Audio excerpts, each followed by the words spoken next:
Assalamualaikum warahmatullahi wabarakatuh. Selamat pagi anak-anak Ibu. Waalaikumsalam warahmatullahi wabarakatuh. Pagi, Selamat pagi, Bu. Apa kabar semuanya? Alhamdulillah baik, Bu. Baik, Bu. Alhamdulillah jika kalian dalam keadaan baik-baik saja. Nah, kita tahu juga ya saat ini kita sedang pada masa pandemi COVID-19, jadi kita semua harus senantiasa menjaga kesehatan kita, dan semoga kita juga tetap dalam lindungan Tuhan Yang Maha Esa, supaya kita dapat belajar bersama-sama. Oke, untuk sebelum memulai pembelajaran kita pada hari ini, ada baiknya kita berdoa terlebih dahulu. Untuk itu, kepada Ketua Kelas, Ibu persilakan untuk memimpin doa.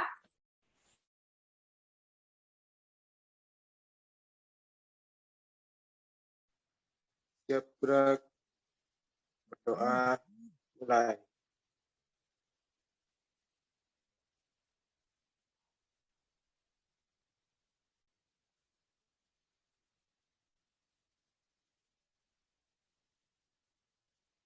Doa selesai.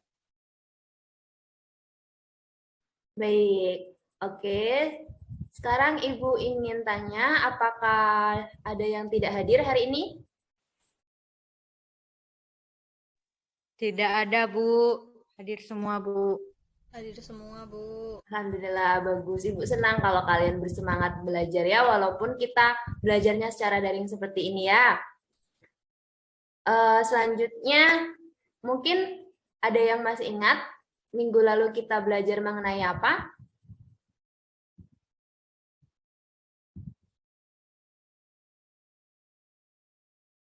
Ayo, ada yang ingat? Dan partikel penyusunnya, Bu. Ya, betul, Desma. Kita minggu lalu belajar mengenai perkembangan teori atom dan partikel penyusun atom. Lalu ada yang ingat, atom itu terdiri dari apa saja sih? Atau tersusun dari apa saja? Ada yang bisa? Saya, Bu. Ya, silakan Indriani.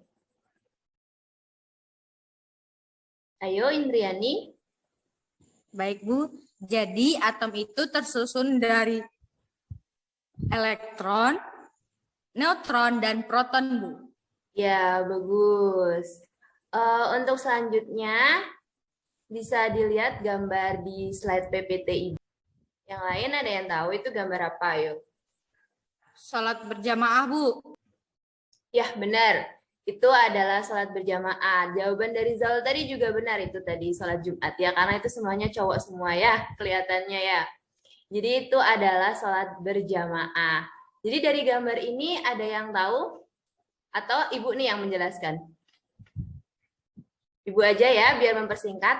Jadi di sini ada sholat berjamaah. Nah, kita tahu ya, kalau sholat berjamaah itu kita harus memenuhi syaf paling depan terlebih dahulu, baru syaf belakang kita isi. Nah, sama halnya dengan elektron. Jadi elektron itu diisi dari energi yang lebih rendah ke energi yang lebih tinggi. Begitu. Baik, untuk slide selanjutnya.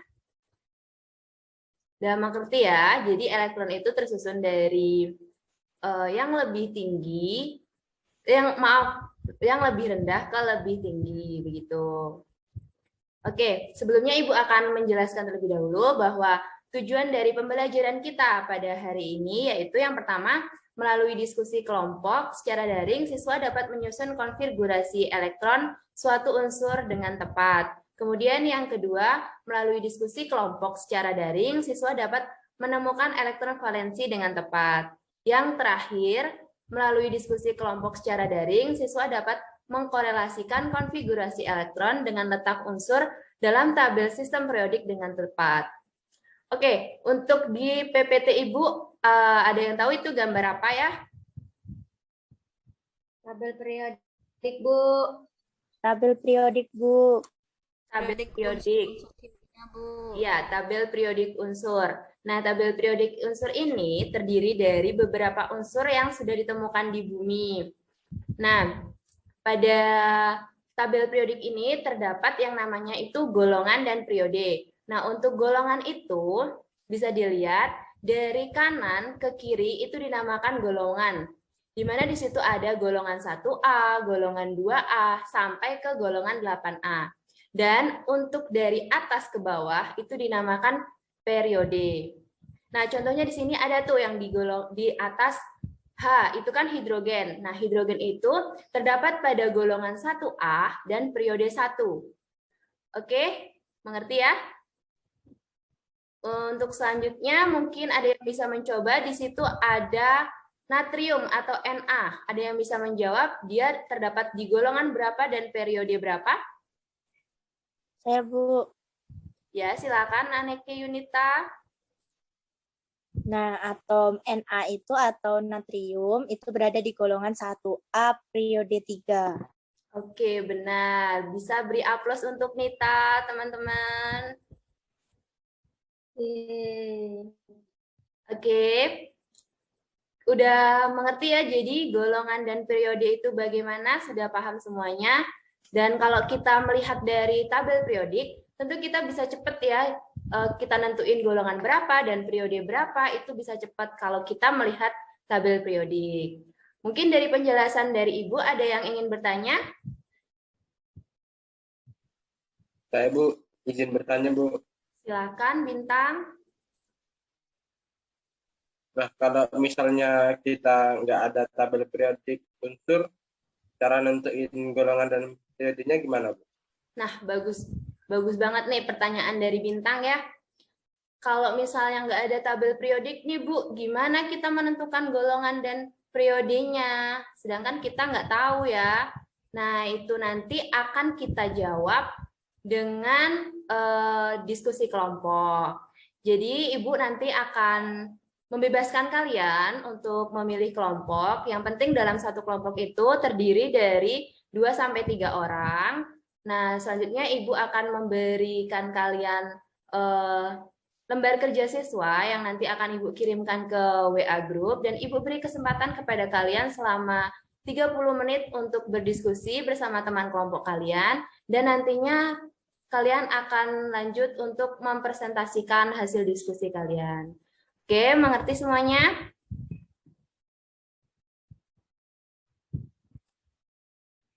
Paham ya?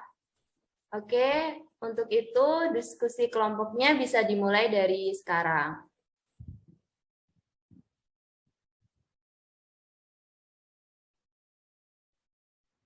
Assalamualaikum semuanya. Waalaikumsalam warahmatullahi wabarakatuh. Diskusinya cukup ya? Ibu rasa juga udah selesai semua kan? Oke, untuk diskusinya silahkan secara berurutan dari kelompok 1 ke kelompok terakhir, dan silakan menjawab pertanyaan pertama dan sampai ke terakhir secara berurutan saja ya. Oke, untuk yang pertanyaan pertama, dan Ibu persilahkan kepada kelompok 1 untuk menjawab pertanyaannya.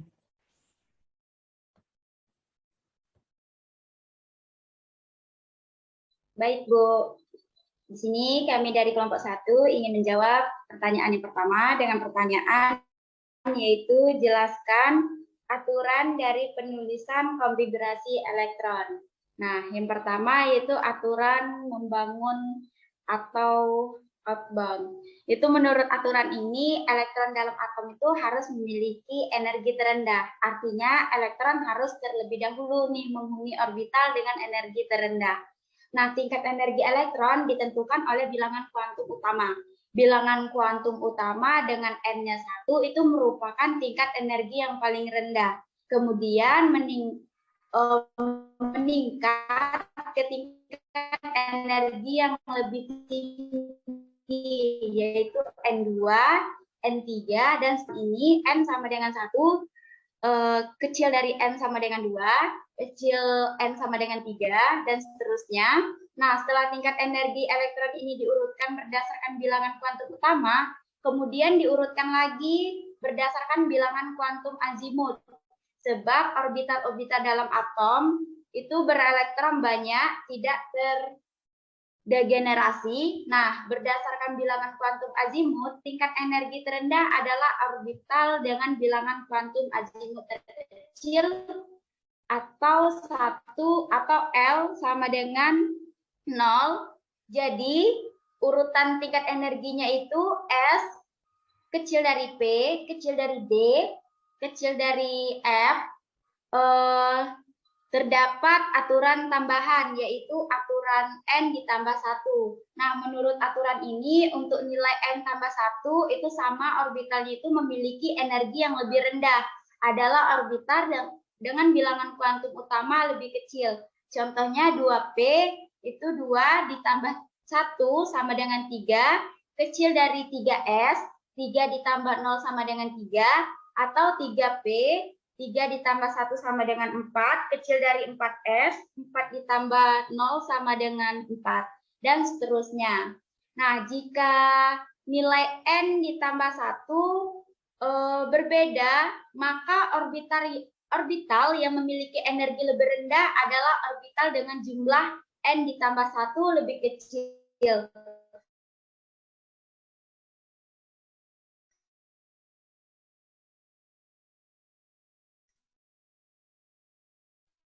Contohnya itu pada 4S. Maka urutan kenaikan tingkat energi elektron-elektron dalam orbital ini ialah sebagai berikut, seperti S1, 1S1, 2S2, 2P, 3S, kecil dari 3P, 4S, 3D, 4P, 5S, 4D, 5P, dan 6S, dan 4F. Nah, untuk penjelasan selanjutnya saya serahkan ke anggota kelompok.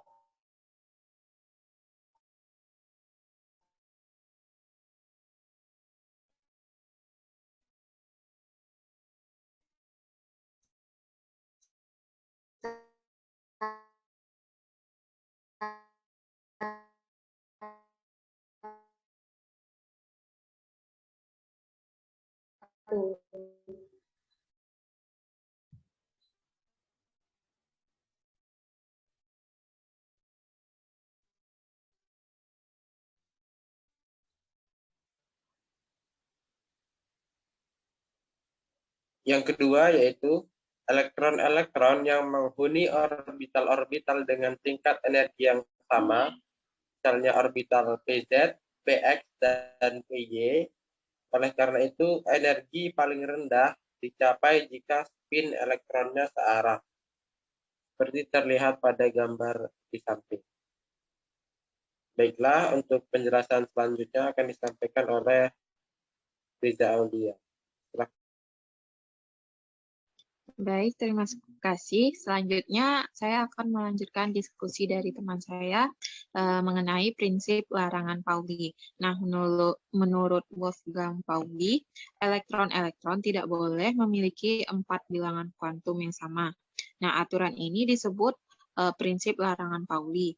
Maknanya yaitu jika elektron-elektron ini memiliki ketiga bilangan kuantum, yaitu N, L, M, sama, maka elektron-elektron tersebut tidak boleh berada dalam orbital yang sama pada waktu bersamaan.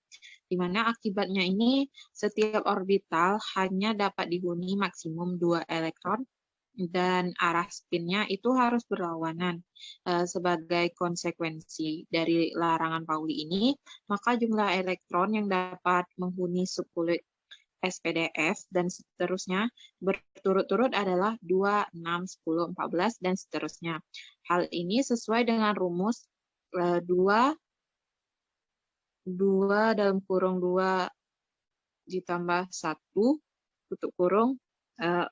Untuk penjelasan selanjutnya saya kembalikan kepada Ibu.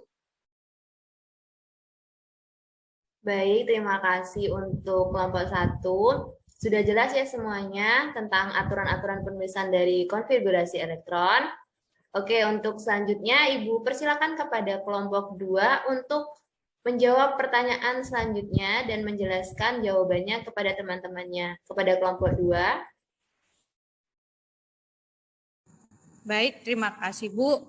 Kami dari kelompok 2 dengan anggotakan saya sendiri Indriani dan partner saya yaitu Aneke Yunita.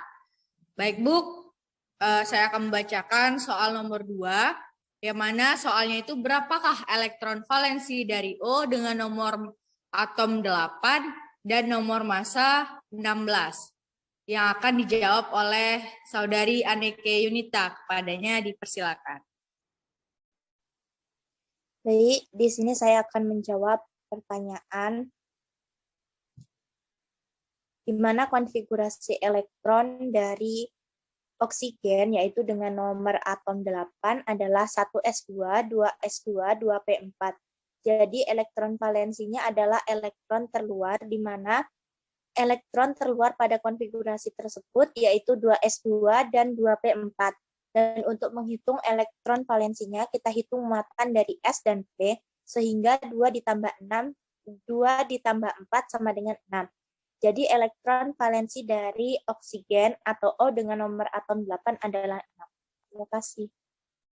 Ya, betul sekali ya. Jadi elektron valensi dari oksigen itu adalah 6.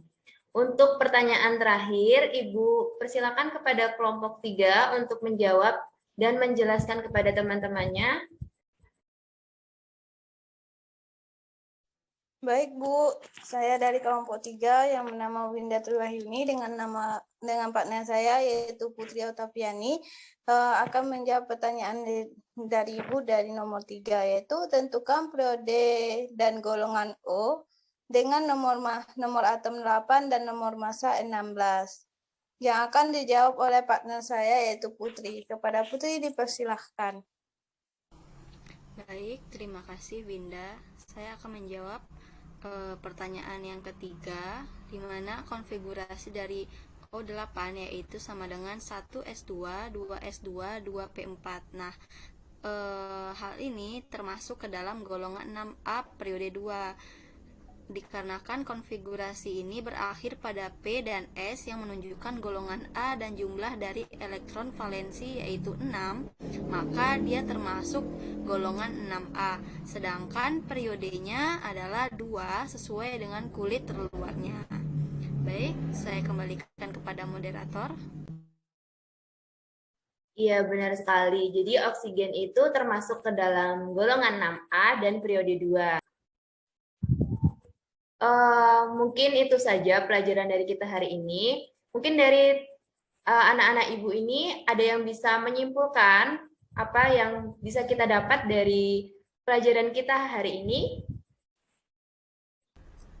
Saya, Bu. Saya, Bu. Ayo duluan siapa tadi? Duluan Putri ya, Nita, maaf. Silakan kepada Putri. Baik, Bu. Jadi saya dapat menyimpulkan pada pembelajaran kita hari ini bahwasanya golongan dan periode itu dapat ditentukan oleh konfigurasi elektron, dan konfigurasi elektron dapat disusun dari 3 aturan yaitu asas Aufbau, aturan Hahn dan larangan Pauli. Baik, itu saja Bu, saya kembalikan kepada Ibu. Oke, benar ya. Sudah lengkap sepertinya yang disampaikan oleh Putri tadi. Cukup sekian pelajaran kita hari ini. Dan semoga kita senantiasa sehat selalu, supaya kita masih tetap bisa bertemu di lain kesempatan di pelajaran kimia di minggu depan. Ibu akhiri, wassalamualaikum warahmatullahi wabarakatuh. Waalaikumsalam warahmatullahi wabarakatuh. Terima kasih, Bu. Sama-sama.